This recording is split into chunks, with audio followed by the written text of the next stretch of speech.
Hey, what's going on, everybody? We having a little chat in the dark. I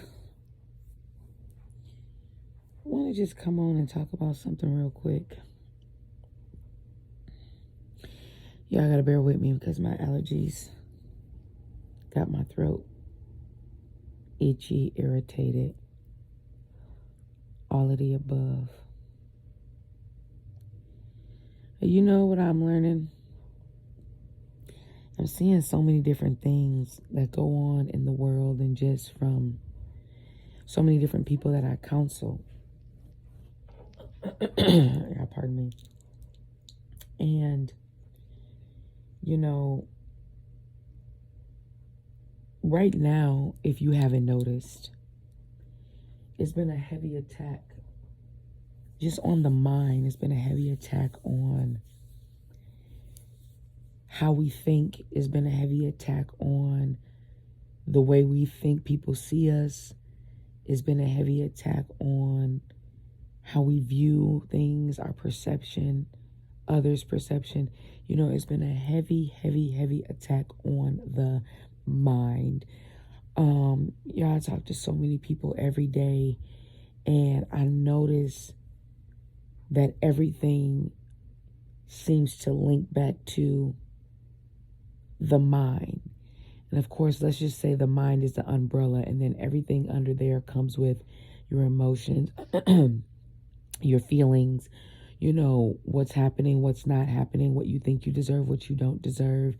So, you know, so it's so important that you try to keep your mind intact. You know, relationships fall apart because, you know, what we perceive in our minds. And again, that doesn't necessarily mean that these people are making things up. If you're not in a good relationship, it doesn't mean whatever feelings that are being produced from what's not happening is that you're making it up. But it all links back to what you're thinking about in your mind. You know, just being torn between the two. Should you stay? Should you go? Is it worth it? Is it not? Why are they doing this? Why don't they love you? Why can't they come through? Why can't they support you? What's going on with this? Why is this happening? Why are they treating you this way? You know, so much is linked to the mind. And so we have to be very careful and mindful, if you will, that you're not filling your empty time, your empty space, meaning, what are you doing with your time in between? I was talking to somebody, and they were, you know, having a discussion with me about the relationship that they were in. And, you know, they spent, which rightfully so I'm just using this as an example. They spent the majority of the session talking about the negative aspect of the relationship and how the relationship is affecting them negatively, right? And how it's driving them crazy. They have no peace. It's just so much going on. They're full of anxiety. They're stressed out. They can't seem to get on the same page, right? You know, just all of the things that come along with not being in a healthy relationship. And, you know, granted, they may have just needed to vent and talk. But, you know, I began to ask them a couple of questions after they were venting about, you know, what do you fill your time with? What do you fill your space with? What are you giving your energy to? Where are you pulling your knowledge from? Can you identify your support system? Can you identify what's being discussed with your support system? Because all of those things matter. What I learned about human beings is we desire so much. We desire it. Sometimes we picture it. Sometimes we just know that we're going to obtain it someday. But, you know, I always think from the perspective, at least to push myself, that if all of these things were this simple, and I'm using that loosely because, of course, you can achieve whatever it is that you put your mind to and your efforts follow. But the thing is, it takes work. And so I'm using that example about the young lady that was talking to me. And I began to ask her, you know, those questions. And as she was answering each question, it never pointed back to any type of fulfillment. who's your support system? Well, I don't know. I feel like I don't have a support system. So now one has to say, is that true? Or is that something that you've convinced yourself as? You know, she's like, well, my mom talks to me, but, you know, I just get so frustrated. But that doesn't mean you don't have a support system. But if now that you've rehearsed so much that you don't have a support system, you've now come to believe that. So let's just use your mother as an example. If your mother is trying to give you healthy, supportive advice, you're going to in fact reject it because you've now convinced yourself, well, I don't have a support system. I feel like nobody's there for me. And it could just be maybe you're not in a place to hear what she has to say, but that does not mean you don't have a support system. But now that you've convinced yourself you don't, that's now another added stressor you add into the list of this repetitive rehearsal of negative thoughts, of what your mind is convincing you of what actually just may not be true. Now, of course, I can only go off of the information that they share with me while I'm counseling them. So then I said, so in between, what type of books are you reading? What type of articles are you reading? What information are you putting in your ears that breeds knowledge of, maybe where you're at? So if you feel like you're struggling with communication on a week-to-week basis, a day-to-day basis, have you studied about any of those things? Have you looked up any information, any pertinent information that helps you learn better in whatever style of communication? Do you know your style of communication? Well, no, but how do you do that when a person just doesn't want to communicate? Okay, but it's not about the person. What are some things that you've put in place? Well, I'm just so stressed out. How can I even do anything? And so, we went through that with every category in terms of questioning that I presented to her. And so, as humans, we have to learn to be honest with ourselves. It's this thing that I talk about all the time. I've never really heard anybody say it. I think I may have heard before false reality, but I say this a lot. If you go look at my Facebook and what have you, you'll see me from, years ago, me talking about the false truth. As humans, there's times where we live in a false truth. It sounds like an oxymoron, but if you think about it, you can convince yourself so much of something that is false that you actually begin to believe it. And a lot of times as humans, we live in this reality of this false truth of our support systems, of our relationships, of how people perceive us, our jobs, what we think we can't get out of, what we think we can't change, what seems like it's the impossible. We'll create all of these false truths around us that continue to drive and push the narrative instead of just saying, you know what, I need to just really have a real conversation. I need to really sit down and really talk to myself about what the reality is, not this falsehood that I'm creating, not this, well, I can't do this because of this, and I'm so stressed out, therefore I can't do this. Well, I have so much going on. How do I even have time to go do this? I mean, when I counsel people, I hear all kinds of things. Well, have you made an appointment with your doctor? Well, how can I make an appointment with my doctor? I go to work every day. And so you just have to be so careful of what you're convincing yourself of that is just simply not true. And, I know that is a challenge for most of us. And I'm not calling anybody a liar by far, but you have to look at the situation for what it is. Let me help you out with this. One of the reasons why we live in a false truth, it's because, number one, our perception. Number two, we're so used to living in this funk and this fog and this victim sort of mentality. Even if what you're saying could be right, you could still be right and have a victim mentality.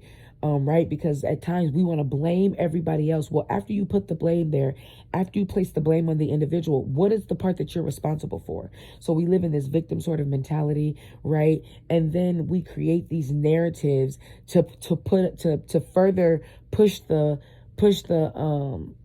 momentum of, if I push this narrative, this is why I can't do it, because this narrative says I can't do XYZ because of XYZ, when then that's not true. And the other half of that is from a spiritual perspective. Why would the enemy, because you all know that I'm a Christian. This is a Christian YouTube. I talk from several different perspectives, but at my core, I serve God. I love God. I'm not into religion or any of that nature. I'm into pure relationship with my Father, Jesus Christ. Okay.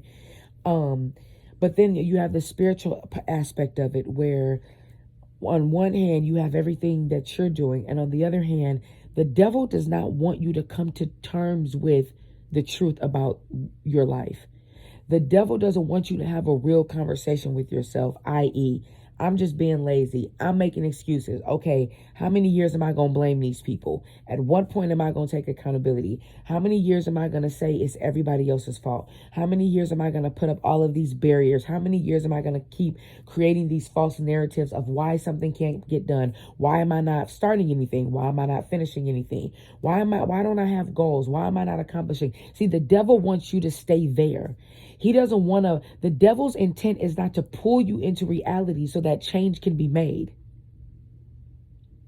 But see, God's intent is, the Bible says, and the truth shall set you free. Obviously, the opposite of freedom is imprisonment and or bound. So that means stuck, complacency, negativity, excuses. That is not the will of God concerning us. God doesn't care anything about you making a mistake. What he cares about is, can you get it right? Are you going to come to him and ask him to help you get it right? Lord, show me my way. Show me the things that I'm doing. Show me the areas that I need to improve. Lord, allow me to come out of darkness and into the light. Lord, do not let me wrestle against, we wrestle not against flesh and blood. Meaning, that can translate to flesh and blood. That means humans. That means what is going on in the earth. We don't want to fight those things, but we want to fight in the spirit realm, because it's through prayer. It's through reading your word. It's through consistency. It's through discipline. Those are the areas you want to fight for, because it's the light fighting against the dark. It's at war. You have the good angel, if you will, versus the demons. You have good versus evil. You have God versus the devil. So the devil isn't going to sit back and say, oh, wow, look at their week. It's so stressful. You know what? Let's come back. Let's let them get some rest. Let's let them, recalibrate their brain. Let's let their stress level go down. Then we'll come back. No, the devil is saying, yeah, you want to be stressed out? I want you to see how bad your situation is. I want you to use every excuse. I want you to start focusing on how tired you are. I want you to focus on how stricken your body is, whether it's your health, whether it's your mind, whether it's your headaches, whether it's your emotions, whether it's your feelings. Yep, I want you to go ahead and focus on how difficult the job is, how stressful it is. Oh, matter of fact, start thinking about how the kids is doing the most. Oh my goodness. Let's not even open up your app and use your Face ID to unlock your phone so you can see how negative your account is, or how you down to your last $100 and you don't get paid for another 10, 12 days. See, the devil's going to make all of those things be heightened. He's not going to let up because you stress. He's not going to let up because you sick. He's not going to let up because your relationship is going left. He's not going to let up because he or she cheated on you. He's not going to let up because you got the gossiping going on at your job. Your boss is driving you crazy. You ain't being as productive, or you got too much on your plate. He's not going to let up. He's not that friendly. We have to recognize the devil is not on our side. He is not our friend.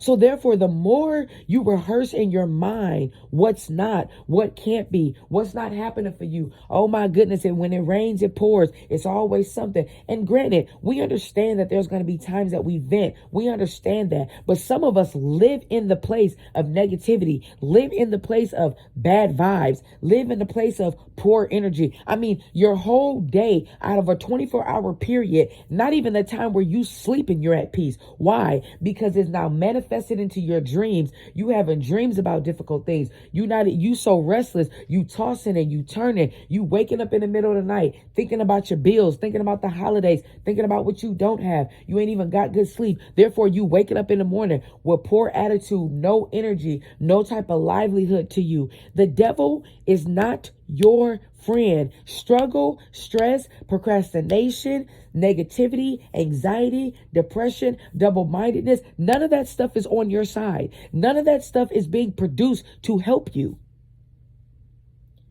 But God would allow you to see those things and expose yourself and expose what you're going through. So therefore, not so you can stay in it, not so that you can live in it, not so that you can wallow in it, so that you can produce a change. Just take an assessment of your life and ask yourself, how long you been saying the same stuff? How long you been having these New Year resolutions? How long you went throughout the year where you making goals, making fake promises, making false promises, saying what you gonna do? How long have you allowed yourself to look at what other people are doing, and you can pinpoint what they doing, what they not doing, why it doesn't work, why the company need to do this differently, but you're not taking the same assessment for your own life. You know why? Because your mind is all over the place. Your mind is all out of whack. You're stressed out. You can't sleep. Your eating habits is poor. You don't take care of your body. You're trying to get your children together. You're trying to run a household. You're trying to keep your marriage together, your relationship together. You so weighted down that you like, listen, I don't even know how I'm making it. You ever been sick, which we all have, and the doctor tells you, take this medication, get some rest. And they tell you have to allow your body to recover, because if you keep trying to do so much, it's going to prolong your healing process. Some of us have just been so sick in our minds, and I'm not saying it in a mean way. You've been sick in your mind and the way you think. You've been sick in how you feel about yourself. You've been sick on how you see life. You've been sick on being able to see light at the end of the tunnel. You've just been in this place for so long. You haven't even allowed your mind to recover, meaning feeding it good things, reading good information, listening to healthy podcasts, listening to healthy audios. On your way to work, you spending time sitting on the phone, complaining about your life, complaining about what's going on. And again, some of the things that you are saying could and is 100% valid. But you're spending so much time in that and not saying, wait a minute, what is it that I can do to get out of this? Am I looking at this from the reality? Am I recognizing this relationship isn't good, so therefore I have to put some things in place so that I can be better, so I can feel better, so I can do better, so I can get out of this situation? Or am I just constantly saying, girl, I don't know how I'm going to get out of this. Hey, bro, I don't know what I'm going to do. Man, I'm just going crazy, man. My life upside down, man. I'm just so sick of this. What are you doing to be unsick, if I can even use that to make that term up? What are you doing to get your mind well, to get your body well, to get your thoughts well, your emotions well, your feelings well? What are you doing? Are you resting? Are you allowing a healthy, adequate recovery period? And we're not talking about being lazy, doing nothing. But are you allowing the woes and the pressures of life and the responsibilities of life to say, well, just keep on going, further beating yourself down, further beating your body down. Therefore, now you can't recover. Or the moment you get a little bit of a percentage where you feel a little bit better, you want to run back to work. Not a whole house sick. Now you further stressed out. You're never allowing your mind to recover, your body to recover, your spirit to recover. That spirit, man, has to be strong because your flesh is weak. Are you building your spirit up by praying, reading your word, getting healthy, sound advice, being open to say, tell me about myself? Y'all pardon me.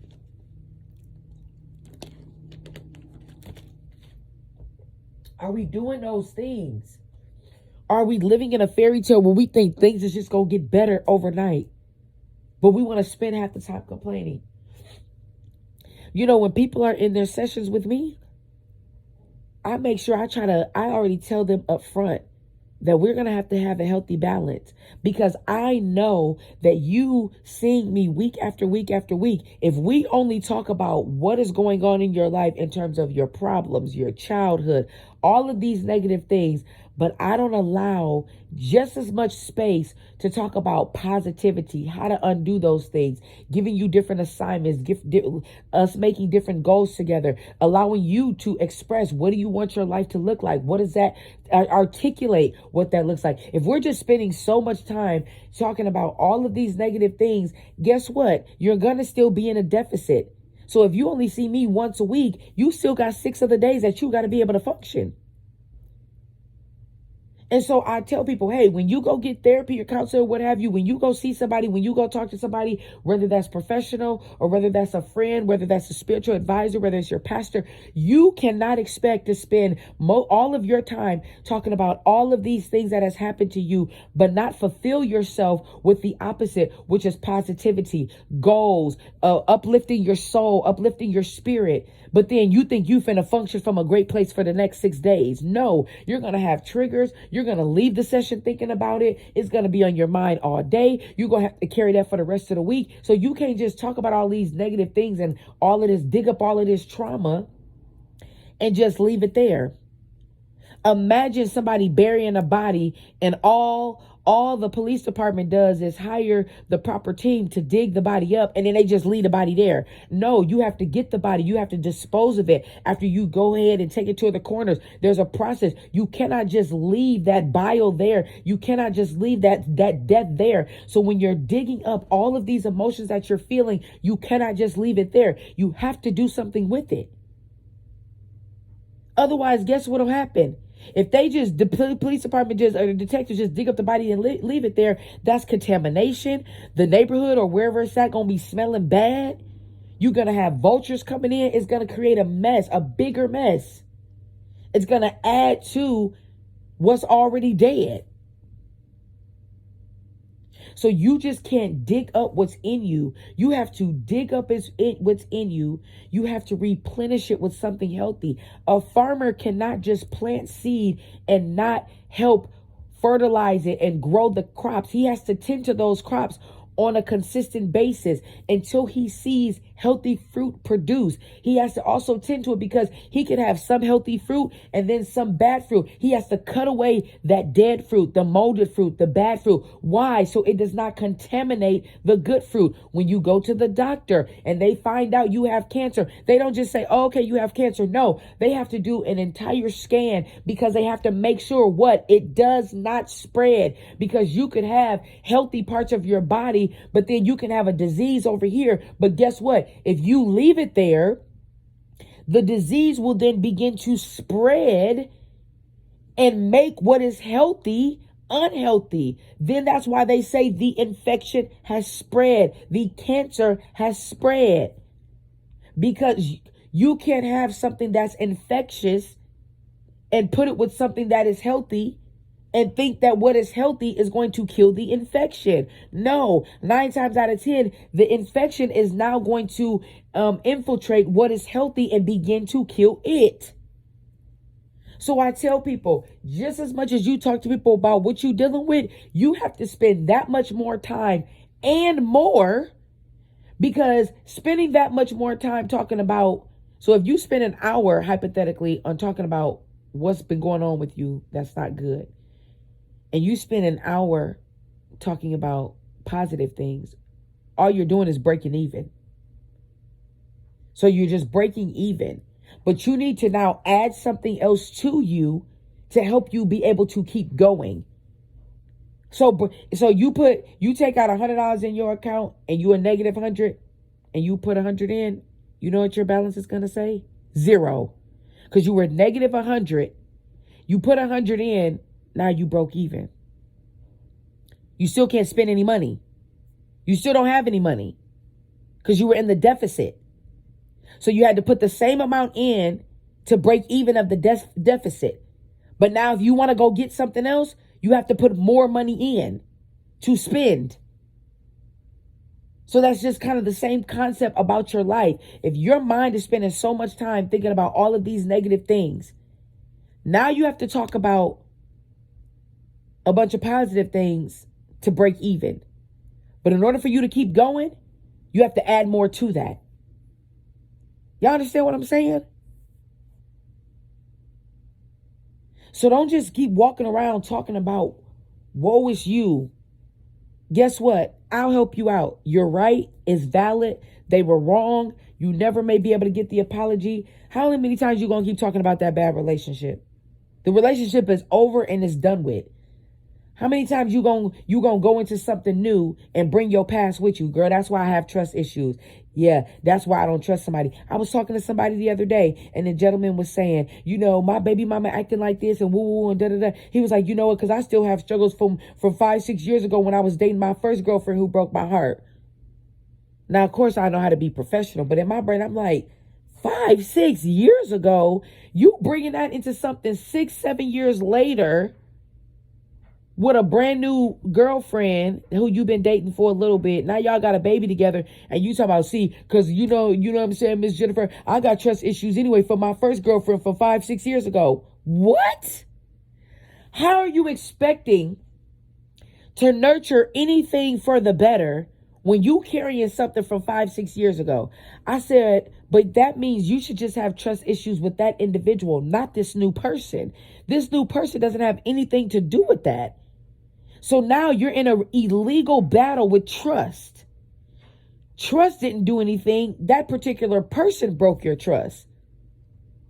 And I'm not saying we don't use our common sense to realize, even if a new person breaks your trust, okay, boom, we isolate that. Oh, now I can't trust you. Obviously, if it's right, you go through the motions of rebuilding trust. And if it's not something you can do, you move forward. But why are you bringing something into your present that happened 6 years ago? Y'all, we got to fight these thoughts.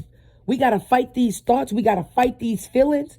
We got to fight against that. We have to fight our minds for the better.